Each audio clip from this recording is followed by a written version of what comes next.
360 আউলিয়ার স্মৃতিধন্য এই সিলেট তলিয়ে গেছে। শহরের অধিকাংশ স্থানে এমন কোনো বাসা নেই যেখানে কোমর পানি না হয়েছে। এই বন্যায় যে হাজার হাজার কোটি টাকার ক্ষতি হচ্ছে, সিলেটবাসী যে বন্যা প্লাবিত হচ্ছে, যদিও অনেক বিশেষজ্ঞরা মনে করেন যে মিঠামইনের এই সড়কটি অপরিকল্পিত হওয়ার কারণে, ব্রিজ কম থাকার কারণে সিলেটে আকস্মিক বন্যা হচ্ছে, সেটিও তলিয়ে দেখার সময়ের দাবি আমি মনে করি। মাননীয় স্পিকার, আরেকটি প্রস্তাব আমি করতে চাই যে মাননীয় পানি সম্পদ মন্ত্রী মহোদয় এখানে আছেন, তিনি সিলেট সুনামগঞ্জ সফর করেছেন, আমাদের কনস্টিটিউয়েন্সির খবর তিনি নিয়েছেন, ধন্যবাদ তাকে। কিন্তু এই সংসদ অধিবেশনের পরপরই তিনি সিলেটে গিয়ে, আমরা আমন্ত্রণ জানাচ্ছি সিলেটের সংসদ সদস্য যারা আছি আমরা সবাই উপস্থিত থাকব, এখানে সিলেটের মেয়র সহ আমরা গণ্যমান্য সবাই উপস্থিত থেকে এর কারণ এবং প্রতিকার চিহ্নিত করা খুবই প্রয়োজন বলে আমি মনে করতেছি। এ বিষয়ে মাননীয় মন্ত্রী উদ্যোগ নেবেন, আমাদের পক্ষ থেকে যে সহযোগিতার প্রয়োজন সেটা। এবং এখানে সুরমা কুশিয়ারা খননের ব্যাপারটা এসেছে, এই নৈবতা হারানো নদীগুলোর কারণে এটি একটি অন্যতম কারণ। আমার সংসদীয় আসনের একটি থানা হচ্ছে কানাইঘাট উপজেলা, যেখানে লুবা কুয়ারিতে ভারতের পাহাড়ি ডল থেকে নেমে আসা হাজার কোটি টাকার পাথর প্রতি বছর আমদানি হতো। এ থেকে সরকার 25-30 কোটি টাকা রাজস্ব আদায় করত। এটাকে সুনিয়ন্ত্রিত করলে 100 কোটি টাকা রাজস্ব আদায় করা সম্ভব হবে।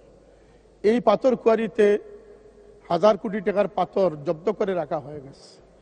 কোন কারণে সেটা আমি সংসদ সদস্য আমি এটা বুঝতে পারতেছি না। আরেকটি কারণ হচ্ছে যে আজকে প্রায় 5 বছর যাবৎ এখানে পাথর উত্তোলন বন্ধ করা হয়েছে।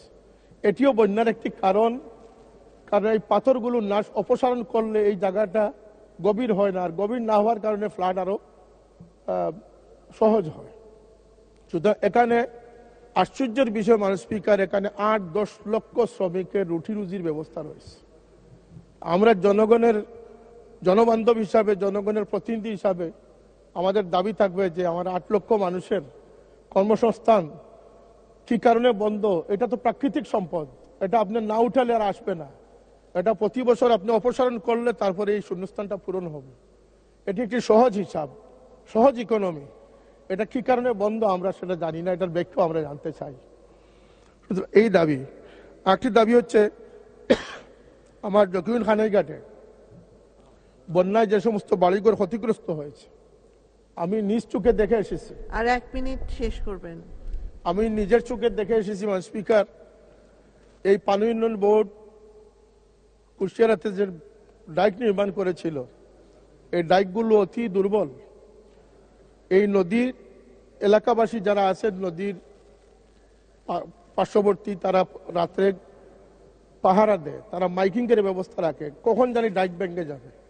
কিছু বাড়িঘর আছে যেগুলোকে নিশ্চিহ্ন করে ফেলেছে, এগুলোকে আমাদের পুনর্বাসন করতে হবে।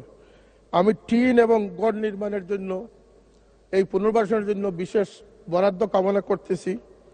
আমার শেওলা জকিগঞ্জ রাস্তা এবং সিলেট কানাইঘাট শেখ বুরহানুদ্দিন সড়ক, দুটি সড়ক নিয়ে আমি প্রায় বেহায়ার অবস্থায় চলে গেছি। আমি বারবার এটা সম্পর্কে তাগিদ দিতেছি, কিন্তু জনগণের দুর্ভোগ কমতেছে না।